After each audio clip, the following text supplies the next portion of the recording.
বিভিন্ন সাইজের কোনো শেষ নাই, বিভিন্ন সাইজ।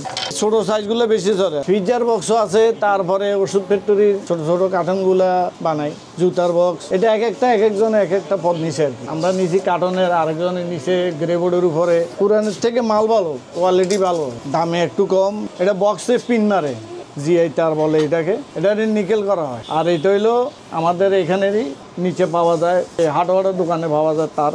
ওটা নিয়ে প্লাট করি আমরা। চিশিন ওয়্যার বলে আর কি। যে কোনো ইন্ডিয়ান মেশিন আসলে আমরা এটা তৈরি করি।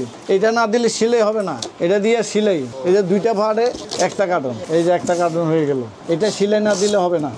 1 নম্বর বিল্ডিং এ বিরকিসের দোকান, ওটা আগের থেকেই। ওইটা বিরকিসের মার্কেট। এখন দেখা যাচ্ছে যে কার্টনের সব কার্টন হয়ে যাচ্ছে। 1 নম্বর, 2 নম্বর, 3 নম্বর হইতে 4 নম্বর, 5 নম্বর পর্যন্ত সব কার্টন। এটা মেধাবী লাগে। মনে করেন যে না, আমি আজকে 30 বছর কতজন আমার হাতে চলে গেছে দুনিয়ার থেকে।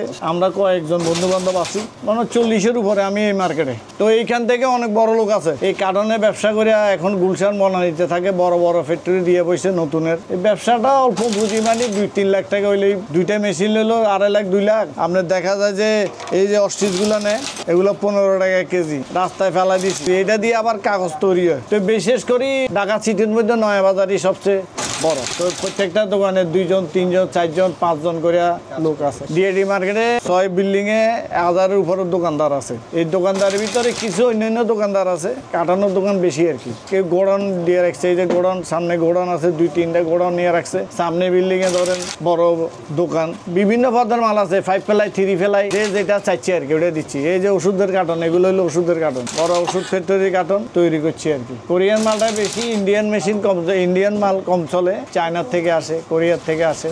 বড় বড় ফ্যাক্টরিতে যারা টিভি আনে বা টেক্সটাইল মেলের সুতা আনে, তাদের থেকে আমরা এটা কিনি আর কি, সংগ্রহ করি। আর ফুরার কার্টন যদি বানাইতে হয় এই চাকু লাগবেই। এটা দিয়ে অনেক হাত কাটা গেছে, অনেকের ছোটখাটো হাত কাটে আর কি। এমনি তো বিশেষ কাটা না। আমি তো বিগত অনেক দিন দুর্ঘটনা হয় নাই। এইটা দাঁড়াইতে হয় 30 টাকা 35 টাকা লাগে প্রত্যেক দিন। 1 সপ্তাহ 2 সপ্তাহ সান দিতে হয়, ফিনিশিং হয়ে যায়। এটার স্প্রিং বলে। স্প্রিং দিয়ে বানাইতে হয় 120 টাকা 30 টাকা একটা চাকুর দাম। মেশিন ছাড়া আমি তো প্রথমে দেখছি সুটলি দিয়ে মাপ লই আইতো। এই গিটটা হইতে এই গিটটা পর্যন্ত লম্বা, এই গিটটা হইতে এই গিটটা পর্যন্ত 5 উচ্চতা। এখন তো ফিতা বাড়িছে, ফিতা ছাড়া এখন চলেই না। হাতে পিন মারতাম, হাতে। এটা তার বাইরে তো 16 নম্বর তার, ওটা দিয়ে রিপিট বানাইতাম আমরা। হাতে রিপিট বানাতে হয়েছে, ফুলে গেছে গা। কার্টন এখানে পুরাতন ও নতুন কার্টনেরও ব্যবস্থা আছে। বেশি পুরাতন কার্টন চলে আর কি। 1 নম্বর বিল্ডিং এ বিরকিসের দোকান অনেক দিন পর্যন্ত চলে। আর আমরা তো বিগত অনেক বছর পর্যন্ত এখানে টুকটাক ব্যবসা জড়িত আছি। নতুন থেকে একটু রেট কম, এই জন্য বড় বড় গার্মেন্টস কিংবা বড় বড় প্যাকেট যারা করে তারা এখান থেকে নিয়ে যায় আর এইটা।